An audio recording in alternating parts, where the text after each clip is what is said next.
ధ్యేయంగా పనిచేస్తున్నామని ప్రజలు సహకరించాలని కోరిన మున్సిపల్ కమిషనర్.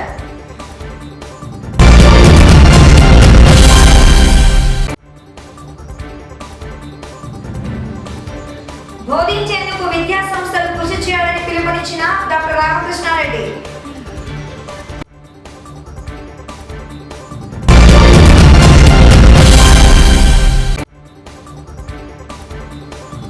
పట్టణంలో నైట్ కర్ఫ్యూ అమలు, నిబంధనలు ఉల్లంఘించిన వారిపై కఠిన చర్యలు తీసుకోవడం జరుగుతుందని హెచ్చరించిన డీఎస్పీ.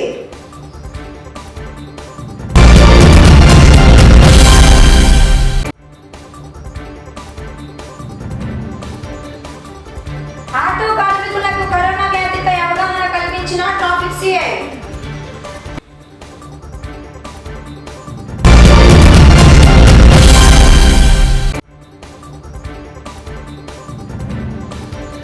సబ్ కలెక్టర్ కార్యాలయంలో ఆర్ఓఆర్ కేసులను విచారించిన సబ్ కలెక్టర్.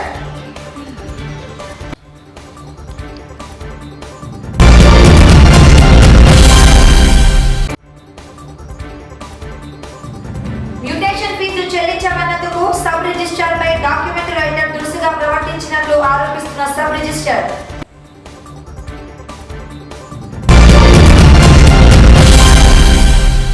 నంద్యాల డివిజన్ పరిధిలో వివిధ మండలాల నుండి వచ్చిన 2 ఆర్ఓఆర్ కేసులను సబ్ కలెక్టర్ కార్యాలయంలో సబ్ కలెక్టర్ కల్పన కుమారి విచారణ చేపట్టి త్వరలో ఆర్డర్లు జారీ చేయడం జరుగుతుందని సబ్ కలెక్టర్ తెలిపారు. అదేవిధంగా కరోనా వ్యాధి నివారణకు ప్రజలు తగు జాగ్రత్తలు పాటించాలని సూచించారు. ఈ సందర్భంగా సబ్ కలెక్టర్ మాట్లాడుతూ జిల్లా స్థాయి అధికారులతో సమావేశం నిర్వహించి కరోనా వ్యాప్తిని అరికట్టడానికి అలాగే కరోనా వ్యాధి బారిన పడిన వారిని కోవిడ్ సెంటర్లలో చేర్పించాలని ప్రజలకు సూచించారు. కరోనా వ్యాధి సోకిన వారు హోమ్ ఐసోలేషన్ లో ఉండటానికి అవసరమైన సౌకర్యాలు ఉండాలని, లేని పక్షంలో కోవిడ్ సెంటర్లలో చేర్పించాలని తెలిపారు.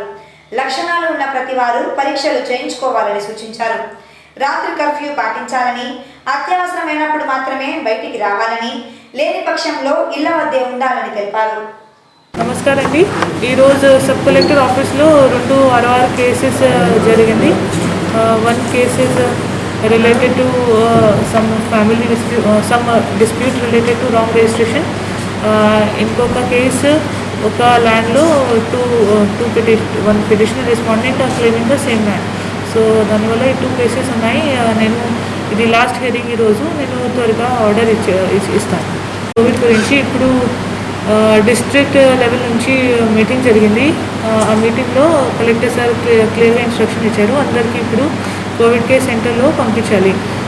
ఎవరైనా హోమ్ ఐసోలేషన్లో ఉండకూడదు. ఎందుకంటే only if proper facility, separate rooms, అన్ని ఫెసిలిటీస్ ఉన్నాయి, we will allow home isolation. కానీ సిమ్టమ్స్ వస్తే, ఏదైనా సీరియస్నెస్ వస్తే ఖచ్చితంగా కోవిడ్ కేర్ సెంటర్స్కి వెళ్ళాలి, లేకపోతే హాస్పిటల్కి వెళ్ళాలి. ఎందుకంటే ఇప్పుడు ఇది చాలా ఫాస్ట్గా ఈ వైరస్ స్ప్రెడ్ అవుతుంది అందరికీ. ఇది నేషనల్, మీరు చూస్తున్నారు దేశవ్యాప్తంగా చాలా డిఫికల్టీ అవుతుంది. So there is no scope of any laxity. So ఇప్పుడు కూడా ఎవరైనాకి సిమ్టమ్స్ వస్తే ప్లీజ్ మీరు కూడా కోవిడ్ కేర్ సెంటర్కి సొంత వెళ్ళండి. This is for the safety of your family. ఇప్పుడు స్టేట్ గవర్నమెంట్ నుంచి నైట్ కర్ఫ్యూ కూడా స్టార్ట్ అయింది. So this is to control the spread of virus and we request all of you to do not step out of the house if there is no need. మీరు only అంటే urgent పని ఉంటే house బయట వెళ్ళండి, లేకపోతే please వెళ్ళండి.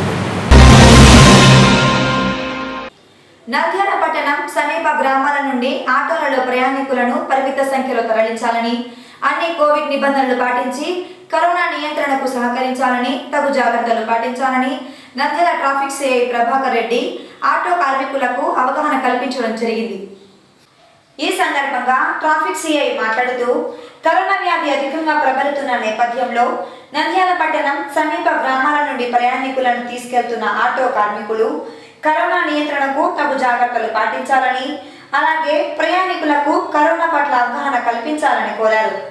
రాత్రి 10 గంటల నుండి ఉదయం 5 గంటల వరకు కర్ఫ్యూ విధించడం జరిగిందని, మెడికల్ ఎమర్జెన్సీ నిమిత్తం మాత్రమే బయటికి రావాలని, లేని పక్షంలో బయటికి రాకూడదని తెలిపారు.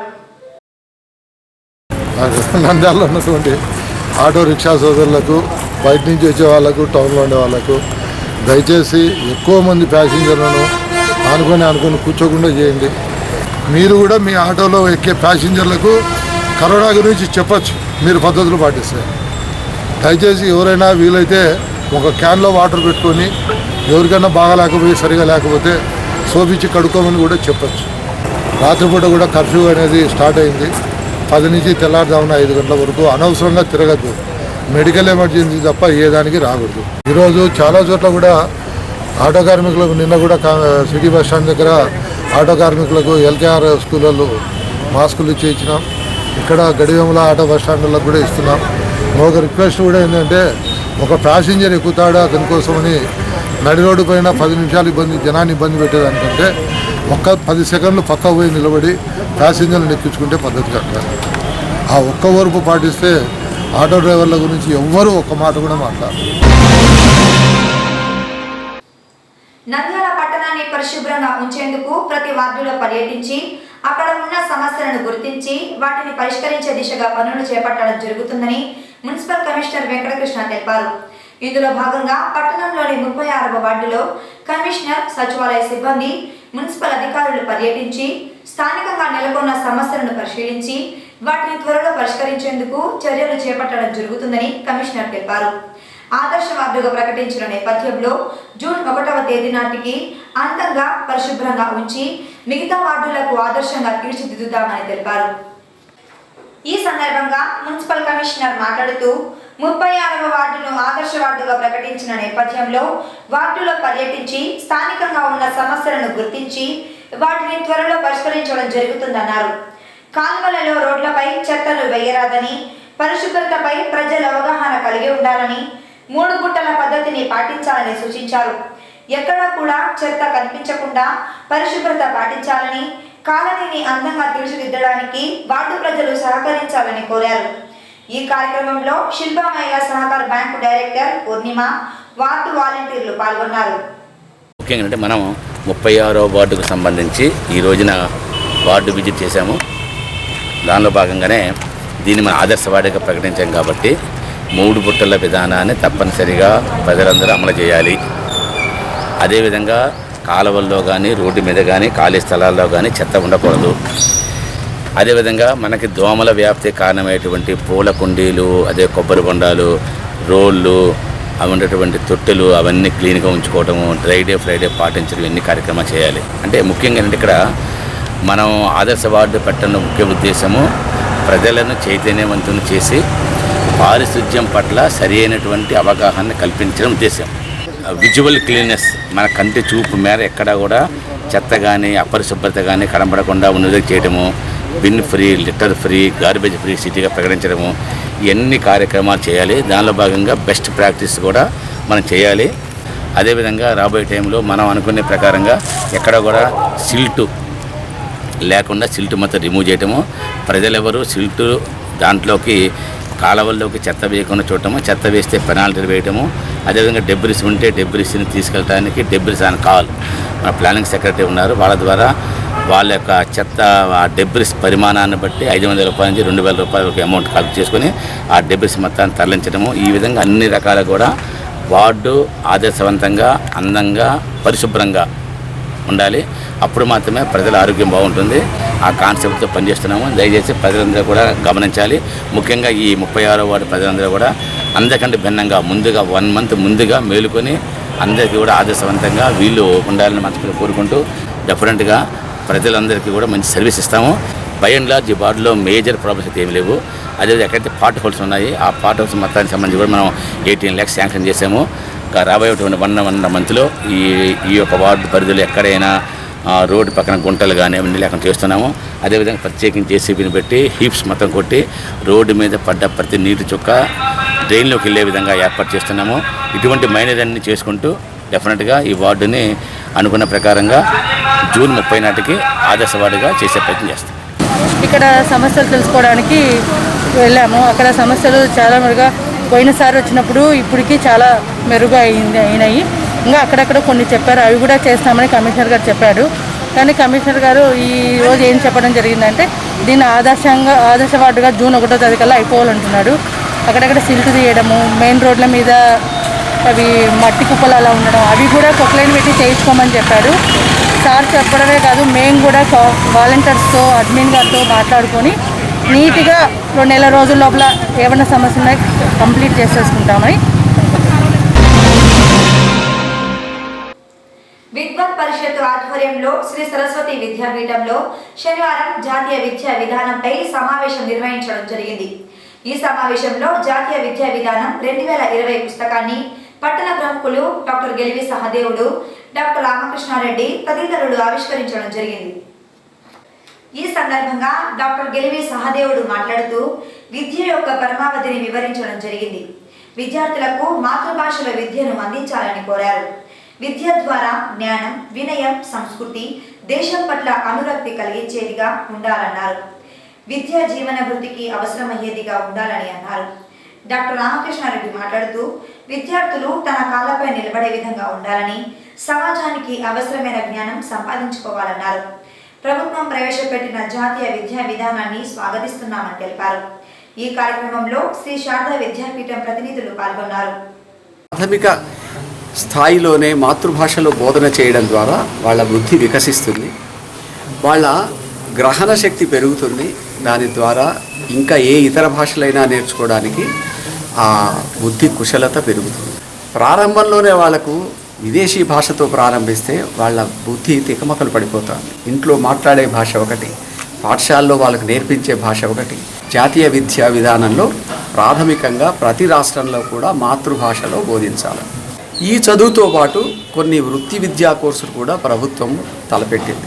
దాని ద్వారా 10వ తరగతి చదివే లోపలే వాళ్ళు వడ్రంగంలోనో, ఎలక్ట్రిసిటీలోనో, మిషన్స్ రిపేరీ చేయడంలోనో, నేర్చుకోవడంలో కొంత నైపుణ్యం కలిగితే, ఇప్పుడు మీరు ఎందరినో గమనిస్తుంటారు, చాలామంది ప్లంబర్స్ అనుకోండి, కార్పెంటర్స్ అనుకోండి, ఎలక్ట్రీషియన్స్ అనుకోండి, వాళ్ళు పెద్దగా డిగ్రీలు చదివిన వాళ్ళు కాదు, కానీ డిగ్రీలు ఎంఏలు చదివిన వాళ్ళకంటే జీవితంలో తొందరగా స్థిరపడిన వాళ్ళు.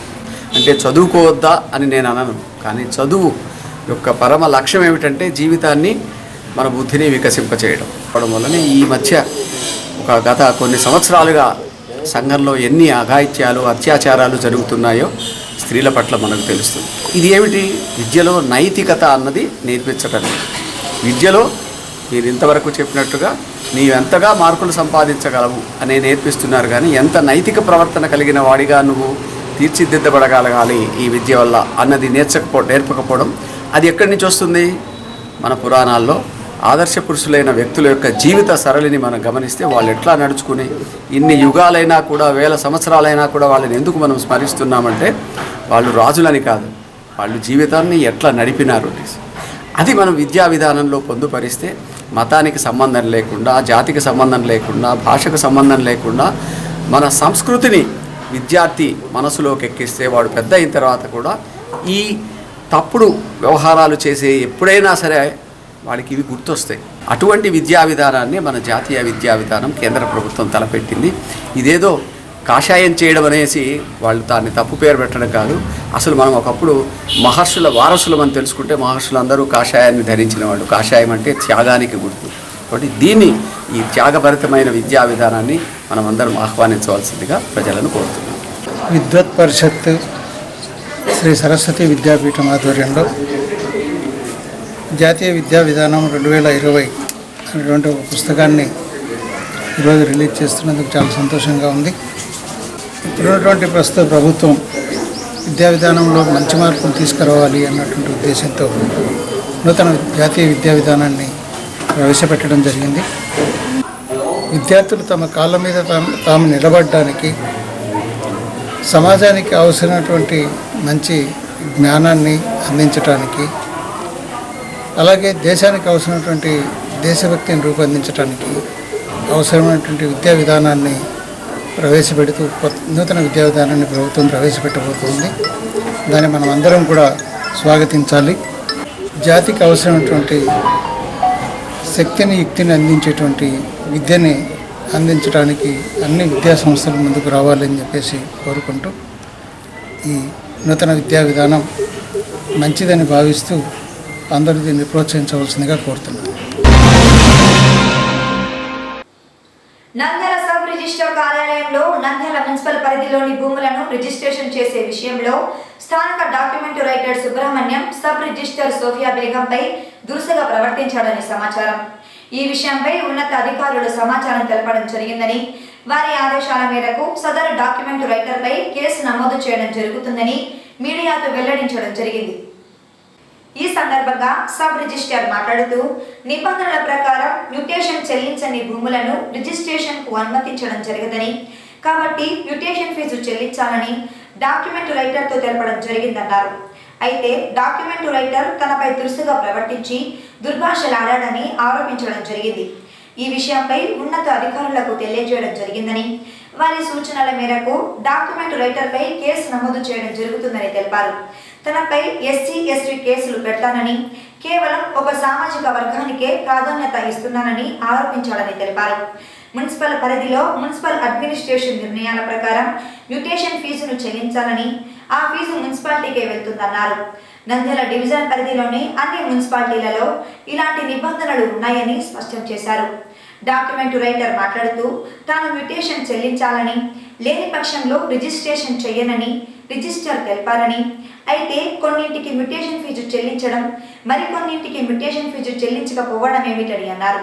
తాను సబ్ రిజిస్టర్ను ఏ విధంగానూ దూషించలేదని, తనకు తల్లి లాంటిదని, కేవలం రిజిస్ట్రేషన్ విషయంలో తలెత్తిన వివాదం మాత్రమేనని, తిరిగి మ్యూటేషన్ ఫీజు చెల్లించి రిజిస్ట్రేషన్ చేయించుకోవడం జరిగిందన్నారు. సుబ్రహ్మణ్యము ఈరోజు ఏం జరగలేదు లేదు, ఈరోజు జీరో ఏమీ జరగలేదు. ఈరోజు మాత్రం ఏమో నాకు తెలియదు. ఈరోజు ఆమె దగ్గరికి పోలేదు, ఆమె నన్ను పిలిచలేదు, నేను మాట్లాడలేదు ఆమె. ఈరోజు మాత్రం మంగళవారం నాడు ఒక డాక్యుమెంట్ పెట్టినాం, 2 డాక్యుమెంట్లు. దానికి కట్టాల్సిన గవర్నమెంట్ కట్టాల్సిన చలానాలు మాత్రం కట్టినాం. మ్యూటేషన్ అనేది లేదు స్థలాలకు.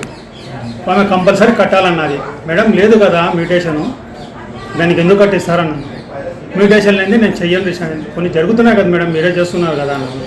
లేదండి నేను మ్యూటేషన్ కడితేనే నేను రిజిస్టర్ చేస్తాను, లేకపోతే రిజిస్టర్ చెయ్యను అన్నది. సరే మేడం నేను కడతలే మేడం, నన్ను నమ్మకం పెట్టుకోండి, నేను కట్టాలంటే కట్టే తీసుకొచ్చి కడితేనే చేసేస్తాను, లేకపోతే చేయను అన్నది. సరే మ్యూటేషన్ తీసుకుపోయినాము, కట్టినాము, ఇచ్చినాము, రిజిస్టర్ చేసింది. అది విషయం. అది ఏమని ఇస్తే కదా నాకు తెలిసి. ఇప్పుడు ఏం చెప్పకుండా ముందే నాకు కంప్లైంట్ ఇస్తా అంటే నేను ఎట్లా ఊరుకోమంటారు? లేదు కదా మేడం, చేస్తున్నారు కదా మీరు మ్యూటేషన్ ఫీజులు లేకుండా, అట్లా చేయండి అని చెప్పాను నేను. మ్యూటేషన్ ఫీజు లేదు కదా, గవర్నమెంట్ కట్టాల్సిన రిజిస్ట్రేషన్ చలానా మొత్తం కట్టాం కదా, 7.5%. మహిళలు ఒక తల్లితో సమానము. మీరేమని అనుకోండి, సబ్ రిజిస్టర్ అంటే ఒక తల్లితో, ఆడలేదు జెంట్స్ ఉన్నారనుకో, లేదా తండ్రితో సమానము, కుటుంబ సభ్యులము. గతంలో ఎప్పుడు లేదు. ఆ మ్యూటేషన్ కట్టకూడదు అనే దాన్ని కట్టమంటుంది కాబట్టి అడుగుతున్నాను సార్ నేను. అంతే, అంతకన్నా ఏం లేదు. అనవసరంగా మ్యూటేషన్ ఫీజు లేదు, తీసేసినారు. ఇప్పుడు కట్టాల్సింటే అన్ని డాక్యుమెంట్లు కట్టించాలి, కానీ ఫెయిల్యూర్ చలానా కట్టని చలానా కూడా రిజిస్టర్ చేశాను కదా మేడం అని అడిగాను. మిమ్మల్ని ఉద్దేశపూర్వకంగా కావాలని అట్లా అడుగుతున్నారు. ఆమె ఉద్దేశపూర్వకంగా అడుగుతున్నాడే కదా సార్. కొంతమంది కట్టించుకోకపోతే వేరే వాళ్ళకు సపోర్ట్ అట్లనే. కొంతమంది చలానాలు మ్యూటేషన్ లేకపోయినా రిజిస్టర్ చేస్తుంది, చలానాలు ఒకటి కట్టాల్సిందంటుంది. ప్రజలు నష్టపోతారు కదా అనవసరంగా 1% అంటే. అసలు ఏం జరిగింది విషయంలో? అతను ఇక్కడ నిలబడి సిరివేళ సుబ్రహ్మణ్యం అనే అతను ఇక్కడ నిలబడి నన్ను తిడుతూ ఉన్నాడు. తిడుతూ ఉంటే నేను అందుకోసము డిఆర్ మేడంతో మాట్లాడి కేసు పెట్టాలా అని చెప్పి సిఐ గారికి వెళ్ళి ఒకసారి మాట్లాడినాను. అంతే, ఇంకా పెట్టలేదండి. అంటే ఎందుకు వచ్చాము అసలు? ఏదో ఒక 2 డాక్యుమెంట్లకి మ్యూటేషన్ ఫీ లేకుండా రిజిస్టర్ చేయమని చెప్పినాడు. అట్లా చేయడానికి కాదు మాకు అని చెప్పాను. దాంతో వాడు ఇష్టం వచ్చినట్లుగా వాగుతా ఉన్నాడు. అతను కంప్లైంట్ ఇస్తున్నాను ఇవ్వాలనే ఇంకా మేడం రావాలి కదా, మేడం పర్మిషన్ తీసుకుని ఇవ్వాల్సింది. అంటే దురుసుగా ప్రవర్తించాను అతను మాట తీరు కాదు, ఇష్టమైన తిట్లు. SC/ST అట్రాసిటీ కేసు పెడతాడంట, ఇంకా ఏందేందో వాగుతా ఉన్నాడు. నేనేమేమి చేసినాను అవన్నీ బయటపడతాడంట, అదంట అట్లా చాలా డీరోగేటరీ లాంగ్వేజ్ మాట్లాడుతున్నాడు. తర్వాత నేను ఏదో ముస్లిమ్స్కి ప్రిఫరెన్స్ ఇస్తున్నానంట, అట్లేందో. నేనేమి ముస్లిమ్స్కి ఇక్కడ చాలా పాపులేషన్ ముస్లిమ్స్ ఉంది. నేను 2 సంవత్సరాలు పనిచేస్తాను, వెళ్ళిపోతాను. దానికి ప్రిఫరెన్స్ ఇచ్చేది ఏముంటుంది? నేను డైరెక్ట్ రిక్రూట్ సబ్ రిజిస్టర్ని, నాకు ఈ నంద్యాలతో సంబంధమే లేదు. ఉద్యోగం ఇచ్చినాడు కాబట్టి వచ్చినాను. ఏందేందో మాట్లాడుతా ఉన్నాడు. న్యాయం అట్లేం కాదు, మేమేమో కేసు బుక్ చేస్తాం. హైయర్ ఆఫీసర్స్ పర్మిషన్ తీసుకొని కేసు బుక్ చేస్తాం. ఏ సైట్ మీద వచ్చాడు అతను? ఏ సైట్ మీద వచ్చాడు అతను? ఏ సైట్ అమౌంట్ ఎంత? కోట్లలోనే ఉంది వాల్యూ. 2 డాక్యుమెంట్లకు కలిపి కోట్లలో ఉంది వాల్యూ. అతను ఫ్రీ ఇవ్వాలన్నాడు మేడం. కాదు, మ్యుటేషన్ కట్టకుండా చేయమంటాడు. అది మాకు చేయడానికి కాదని చెప్పాము. తగ్గిన ఫీ అంతా కట్టినాడు, మ్యుటేషన్ ఫీ కట్టకుండా రిజిస్టర్ చేయమంటాడు. కోవిడ్ కేసులు అధికంగా నమోదవుతున్న నేపథ్యంలో రాష్ట్ర ప్రభుత్వం ఇచ్చిన ఆదేశాల మేరకు రాత్రి కర్ఫ్యూ విధించడం జరిగిందని, నిబంధనలు పాటించని వారిపై కఠిన చర్యలు తీసుకోవడం జరుగుతుందని నంద్యాల డీఎస్పీ చిదానందరెడ్డి ప్రజలను హెచ్చరించడం జరిగింది. రాత్రి 10 గంటల నుండి ఉదయం 5 గంటల వరకు కర్ఫ్యూ విధించడం జరిగిందని, ప్రజలు అత్యవసర పరిస్థితుల్లో మాత్రమే బయటికి రావాలని, లేని పక్షంలో బయట తిరగరాదని సూచించారు. అలాగే మాస్క్, భౌతిక దూరాన్ని పాటించాలని, కరోనా నియంత్రణకు ప్రజలు సహకరించాలని కోరారు. కోవిడ్ పాజిటివ్ కేసులు రోజుకు పెరుగుతున్న దృష్ట్యా ఈ రోజు నుంచి ఆంధ్రప్రదేశ్ ప్రభుత్వం వారు రాత్రి 10 గంటల నుంచి ఉదయం 5 గంటల వరకు కర్ఫ్యూని విధించడం జరిగింది. ప్రజలందరూ సహకరించాల్సిందిగా విజ్ఞప్తి చేస్తున్నాం. ఎవరైనా నిబంధనలు ఉల్లంఘిస్తే తప్పనిసరిగా వాటి మీద కఠిన చర్యలు తీసుకోవడం జరుగుతుంది. ప్రజలందరూ స్వీయ రక్షణ పాటించాలని, అవసరమైతేనే మిగిలినటువంటి సమయంలో కూడా బయటికి రావాలని, బయటకు వచ్చినప్పుడు తప్పనిసరిగా మాస్క్ ధరించాలి, భౌతిక దూరాన్ని పాటించాలని విజ్ఞప్తి చేస్తున్నాం. ముఖ్యంగా ఈ నైట్ కర్ఫ్యూ సమయంలో అత్యవసర పనుల నిమిత్తం తప్ప ఎవరు కూడా బయటికి రావద్దని విజ్ఞప్తి చేస్తున్నాం. వార్తలు ముగించే ముందు ముఖ్యాంశాలు మరోసారి. పట్టణాన్ని అందంగా పరిశుభ్రంగా ఉంచి ప్రజల ఆరోగ్యాన్ని కాపాడటమే ధ్యేయంగా పనిచేస్తున్నామని ప్రజలు సహకరించాలని కోరిన మున్సిపల్ కమిషనర్.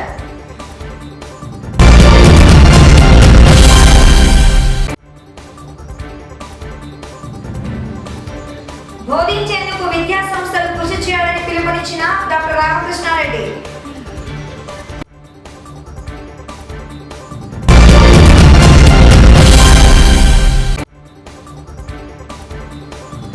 పట్టణంలో నైట్ కర్ఫ్యూ అమలు, నిబంధనలు ఉల్లంఘించిన వారిపై కఠిన చర్యలు తీసుకోవడం జరుగుతుందని హెచ్చరించిన డీఎస్పీ.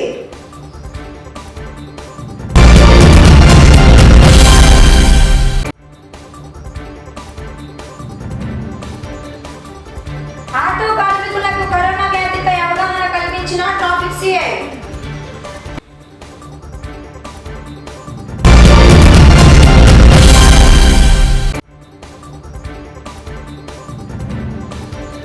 సబ్ కలెక్టర్ కార్యాలయంలో ఆర్ఓఆర్ కేసులను విచారించిన సబ్ కలెక్టర్.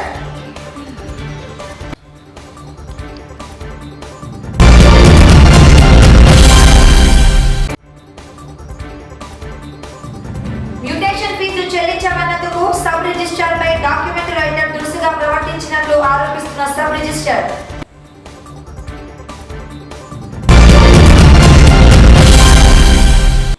ఈ వార్తలు ఇంతటితో సమాప్తం. నమస్కారం.